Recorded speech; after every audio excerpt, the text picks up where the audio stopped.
Oseriez-vous plonger votre main dans du métal en fusion? Nombreux conviendront que c'est absolument dément. Mais pas ce gars.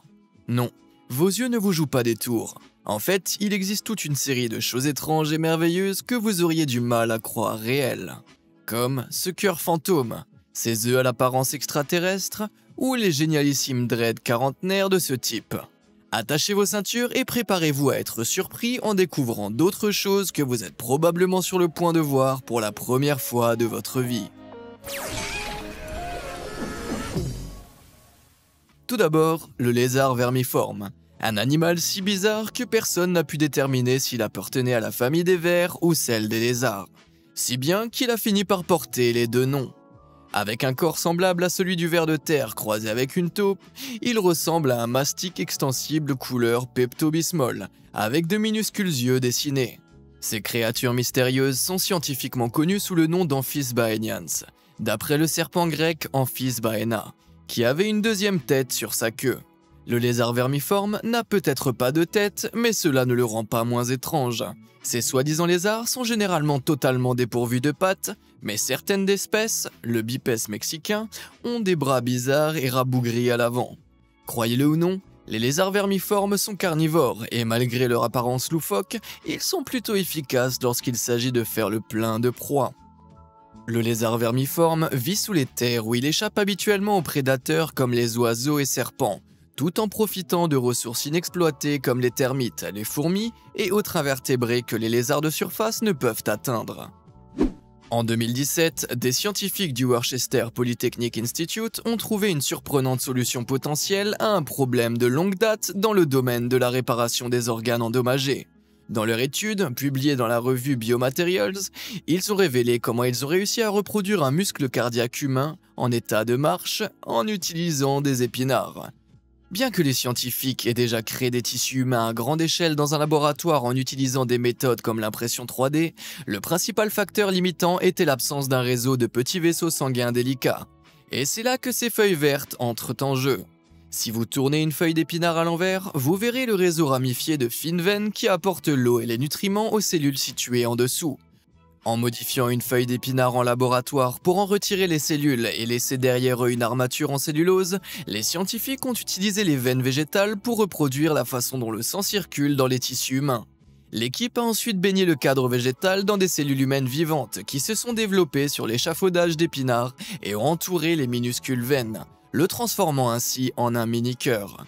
Ils espèrent que cette recherche leur permettra un jour de remplacer les tissus endommagés chez les patients ayant eu une crise cardiaque ou d'autres problèmes cardiaques. Popeye serait si fier. Tout cela vous donne vraiment matière à réflexion, n'est-ce pas? En parlant de pensée, vous êtes-vous déjà demandé à quoi elle ressemble réellement? Regardez ça. Ce que vous voyez ici est une séquence montrant comment les neurones fœtaux établissent des connexions. Il s'agit de cellules nerveuses spécialisées qui jouent un rôle crucial dans le câblage du cerveau au cours des premiers stades du développement. Les neurones constituent l'unité de travail de base du cerveau, unité conçue pour transmettre des informations à d'autres cellules nerveuses, aux muscles et aux cellules des glandes. Le corps de la cellule contient un point lumineux, le noyau, et un axone qui s'étend à partir du corps de la cellule, donnant lieu à de nombreuses branches plus petites. Des dendrites partent également du neurone et reçoivent des messages d'autres neurones. Elles sont recouvertes de synapses, formées aux extrémités des axones d'autres neurones. Ce sont les points de contact que vous voyez, où un neurone communique avec un autre. Lorsque les neurones reçoivent ou envoient des messages, ils transmettent des impulsions électriques le long de leurs axones, dont la longueur peut varier d'une minuscule fraction de centimètre à un 91 cm ou plus. Le cerveau d'un mammifère contient entre 100 millions et 100 milliards de neurones selon l'espèce. Si tout cela ne suffisait pas à vous époustoufler, sachez que pendant que vous regardez les neurones établir des connexions, vos neurones sont occupés à établir exactement le même type de connexion. Si vous voulez vraiment faire travailler ces neurones, pourquoi ne pas leur donner une petite tâche à accomplir comme oh, je sais pas, appuyer sur le bouton j'aime et s'abonner. Pendant que vous y êtes, appuyez aussi sur la petite cloche pour être sûr que vous restez au courant des derniers contenus. Très bien, revenons-en à nos moutons. Se remettre d'une opération peut être fastidieux, mais que se passerait-il si tout cela pouvait se faire sans interrompre votre vie quotidienne? Imaginez ceci. Au lieu de passer sous le bistouri, on vous remet une pilule qui, une fois avalée, fond grâce à la température naturelle de votre corps pour libérer un minuscule robot. Une fois à l'intérieur, le robot joue le rôle nécessaire pour mener à bien l'opération avant de se dissoudre en douceur et de sortir de votre organisme. Digne d'un roman de science-fiction, pas vrai? Ce n'est qu'un des objectifs de l'équipe de recherche du Massachusetts Institute of Technology qui a imaginé le robot Origami, unique en son genre.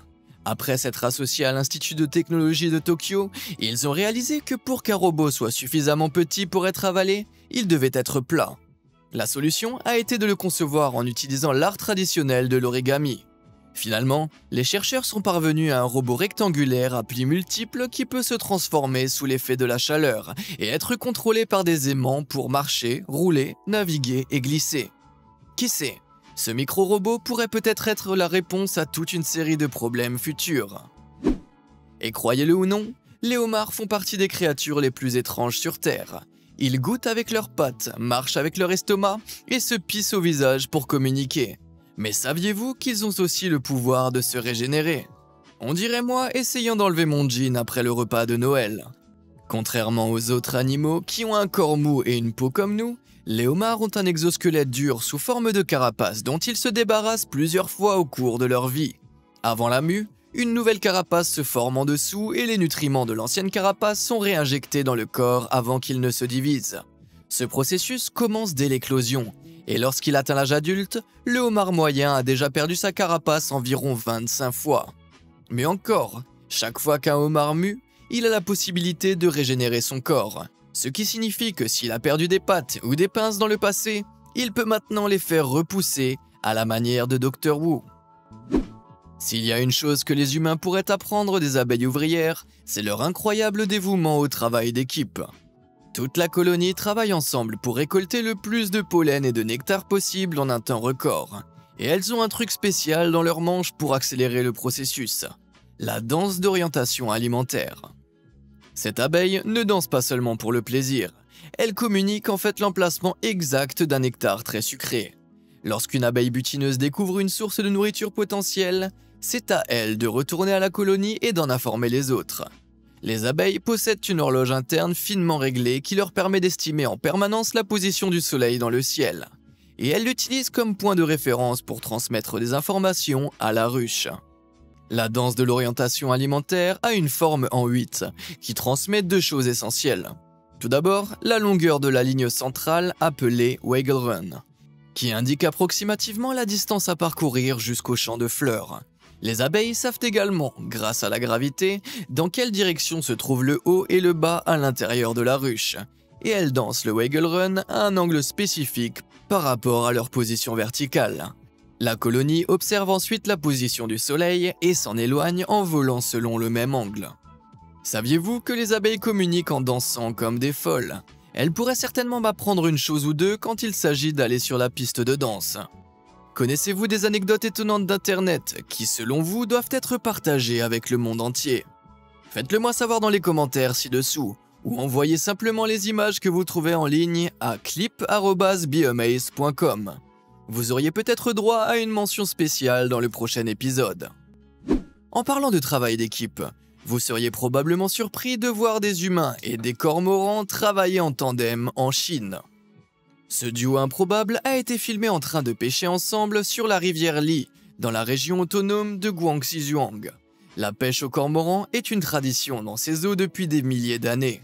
Au coucher du soleil, les pêcheurs se rassemblent sur la rivière sur des radeaux en bambou éclairés au gaz, avec des cormorans perchés et prêts à plonger dans l'eau pour attraper les poissons des bancs qui nagent sous la surface. L'oiseau est généralement empêché d'avaler le poisson grâce à un anneau placé autour de son cou. Mais pour 7 poissons capturés, le cormoran peut engloutir le 8e comme une récompense savoureuse.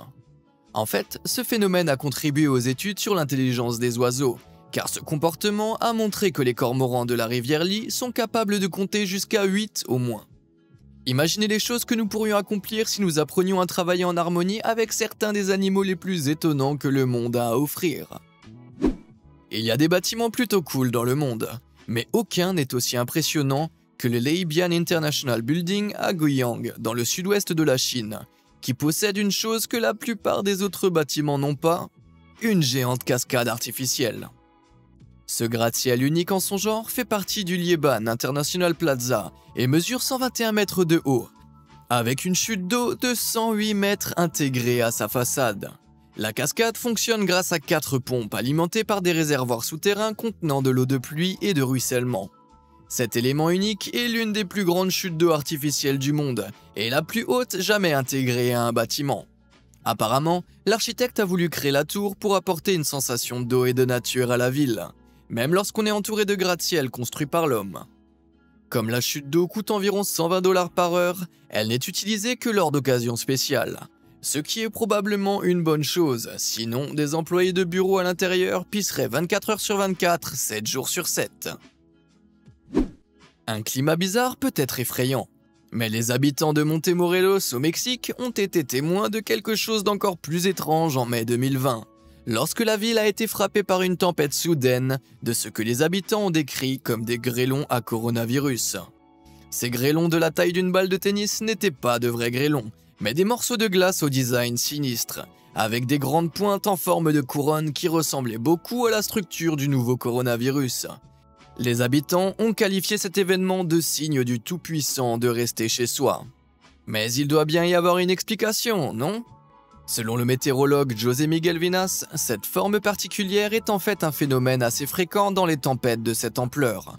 À l'intérieur d'une tempête de grêle, le grêlon prend d'abord la forme de petites sphères et accumule progressivement des couches de glace sur son sommet.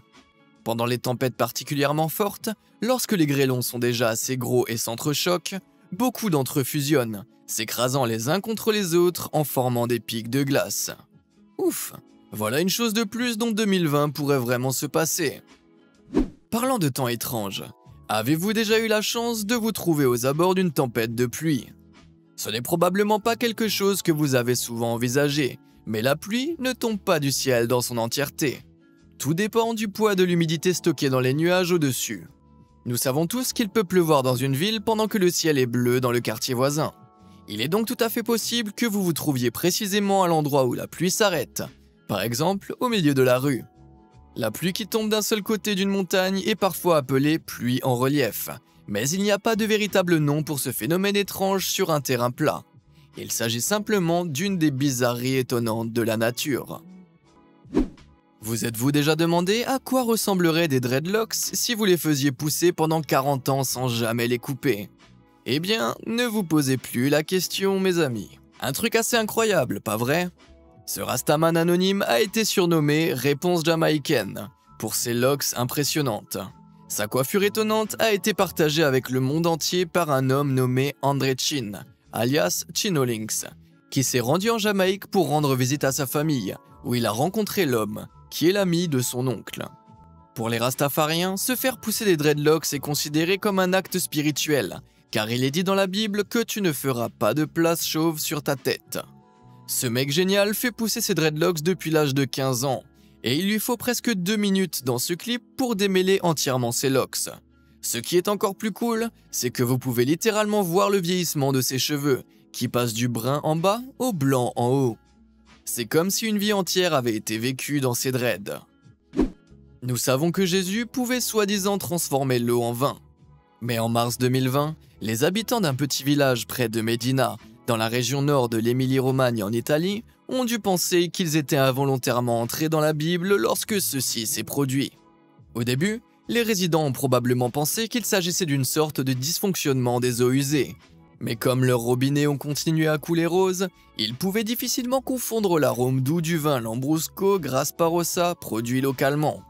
Malheureusement, le rêve de cette ménagère n'a pas été causé par un miracle, mais par une défaillance technique dans l'un des silos de la cave Setecani voisine. Le vin s'écoulant dans ses conduites d'eau et se répandant dans les maisons de la région de Castelvetro. Je ne sais pas pour vous, mais moi je remplirais bien des seaux de ce vin avant qu'il ne soit trop tard. Certains diront que la Terre est l'une des planètes les plus ennuyeuses, mais si elle avait des anneaux à la place? Croyez-le ou non, des scientifiques pensent que la Terre a pu ressembler à ceci lorsqu'un anneau est apparu au début de la formation de la Lune terrestre. Au milieu des années 1970, les scientifiques ont proposé une nouvelle idée, l'hypothèse de l'impacteur géant, selon laquelle, alors que la Terre était encore en formation il y a environ 4,45 milliards d'années, une planète de la taille de Mars, notée Theia, l'aurait frappé de biais. L'impact aurait projeté dans l'espace des débris du manteau terrestre et de la croûte sous-jacente, et l'impacteur lui-même a fondu et a fusionné avec l'intérieur de la Terre, tandis que des débris chauds se sont rassemblés pour former la Lune. À un moment donné, au cours de ce processus, un anneau de matière a également pu se former autour de la Terre. Si nous avons aujourd'hui une Lune au lieu d'un anneau, c'est grâce à ce que l'on appelle la limite de la roche, qui fait référence à la façon dont la planète exerce une plus grande force gravitationnelle sur le côté de la Lune le plus proche d'elle. Cela signifie que si une Lune, un anneau ou un autre objet a une trajectoire orbitale trop proche d'une planète, la force gravitationnelle inégale pourrait le déchirer, car la limite de roche est la distance minimale à laquelle un objet peut se trouver par rapport à une planète pour se maintenir par sa propre gravité. Si cet anneau de débris avait existé dans la limite de la roche, la Terre pourrait encore avoir un anneau au lieu d'une lune, et le ciel serait probablement très différent aussi. Vous seriez surpris de voir tout ce que vous pouvez apprendre sur TikTok. En plus des danses et des farces sans fin, vous pouvez aussi découvrir des choses assez étonnantes comme celle-ci. Oubliez la vidéo satisfaisante de rénovation du maison. Les transformations des temps sont sur le point de devenir ma nouvelle addiction. Mais quel genre de magie noire se passe vraiment ici? Le clip a été partagé par Melody Joy de l'Ohio, et malgré sa couleur anormalement vive, le type de colorant pour bassin est de qualité alimentaire et ne présente aucun danger pour la vie animale et marine. En fait, ce produit non toxique peut même aider les plantes comme le myriophylle, les naïades et les potamos à pousser. Et il réduit également la croissance des algues nuisibles. Tout cela est très amusant pour nous, les humains, jusqu'à ce que vous vous jetiez à l'eau et que vous en ressortiez avec l'air d'un schtroumpf. Visiter une galerie d'art est une excellente idée pour un premier rendez-vous, surtout si vous voulez prouver que vous êtes cultivé. Mais si vous voulez aussi montrer que vous avez un grand sens de l'humour, pourquoi ne pas changer de registre et visiter le Museum of Bad Art, musée de l'art mauvais. Et si vous vous demandez ce qu'il y a à l'intérieur, l'indice est dans le nom, art mauvais. Cela peut sembler être une blague, mais ce musée existe réellement sous la forme de 3 branches, à Somerville, Brookline et South Weymouth, dans le Massachusetts. Le MoBA a été créé en 1994, lorsque l'antiquaire Scott Wilson a montré une peinture qu'il avait récupérée dans les poubelles à quelques amis, qui l'ont suggéré de commencer une collection. Aujourd'hui, le musée abrite une collection de quelques 800 pièces créées par des artistes dont le travail ne pourrait être apprécié nulle part ailleurs. N'allez pas croire que vous pouvez soumettre n'importe quel vieux truc pour être présenté. Le MoBA précise que toutes les œuvres doivent être originales et avoir une intention sérieuse. Mais elles doivent également présenter des défauts significatifs sans être ennuyeuses. En gros, ils acceptent les déchets, mais pas n'importe lesquels. S'il y a une chose que vous avez peu de chances de voir un jour de votre vivant, ce sont vos propres organes. Grâce à la science, nous savons tous maintenant qu'un cœur n'a pas vraiment la forme d'un cœur. Mais avez-vous déjà vu un cœur fantôme? Non, le cœur n'a pas été teinté en blanc ou rempli de lait. Il s'agit de ce à quoi votre cœur ressemblerait sans aucune cellule sanguine, ce qui ne laisse que le tissu conjonctif derrière lui. Le processus est appelé décellularisation et fait référence à la manière dont les organes destinés à des transplantations potentielles pourraient être débarrassés des cellules du donneur, afin de réduire les risques de rejet par l'organisme du receveur.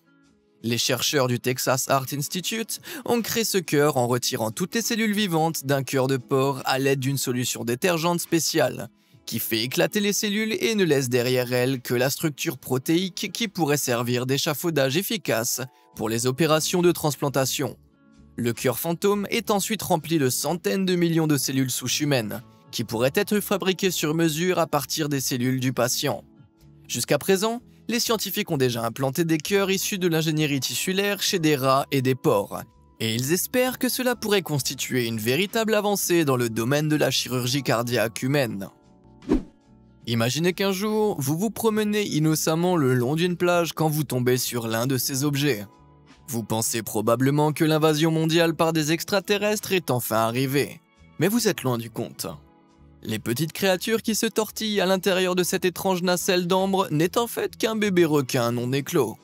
Je ne sais pas si cela les rend plus mignons ou encore plus effrayants. Comme beaucoup de poissons et d'autres animaux ovipares, comme les oiseaux et la majorité des reptiles, La plupart des requins, comme le requin bambou à taches blanches, le requin épaulette et le requin zèbre, éclosent à partir d'œufs. L'enveloppe inhabituelle de l'œuf contient de nombreux éléments essentiels à la vie, tandis que le sac vitellin fournit également des nutriments aux mini-requins jusqu'à ce qu'ils soient prêts à sortir. Tout ce remue-ménage contribue en fait à stimuler le flux d'oxygène entre l'œuf et l'eau environnante, ce qui permet aux bébés de respirer pendant leur croissance. Contrairement aux oiseaux et à de nombreuses autres créatures qui pondent des œufs, les mères requins ne restent pas dans les parages pour regarder leurs œufs éclore.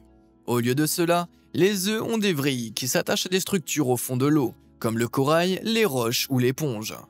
Une fois que le bébé requin est prêt à se défendre, il éclot. Mais il arrive qu'un œuf bizarre échoue sur le rivage à marée haute. En parlant d'étranges naissances d'animaux, avez-vous déjà posé les yeux sur un caméléon en gestation? Bien que de nombreux lézards pondent des œufs, certaines espèces de caméléons, comme le caméléon de Jackson illustré ici, se distinguent par des naissances vivantes. Ces espèces peuvent donner naissance à 8 à 30 petits en même temps après une période de gestation de 4 à 6 mois. Bien que les jeunes naissent vivants au lieu d'être dans un œuf, cela ne signifie pas qu'ils n'ont pas commencé leur vie comme telle. En fait, ces mères attentives couvent les œufs sans coquille à l'intérieur de leur corps au lieu de les déposer dans un nid. Peu importe l'espèce, les caméléons deviennent matures à l'âge de 1 ou 2 ans. Sauf pour le caméléon de Madagascar qui est le vertébré à la durée de vie la plus courte au monde. Ces œufs éclosent en novembre, les jeunes deviennent adultes en janvier, pondent en février, puis toute la population adulte meurt après une durée de vie de 3 mois. Ils sont là pour passer un bon moment, pas pour longtemps je suppose. Si vous avez le goût de tout ce qui est époustouflant, pourquoi ne pas regarder l'un des épisodes précédents de cette série? Je les mets à l'écran pour vous maintenant. N'oubliez pas d'écrire à clip@beamazed.com si vous avez d'autres choses incroyables à me montrer. Et comme toujours, merci de nous avoir suivis.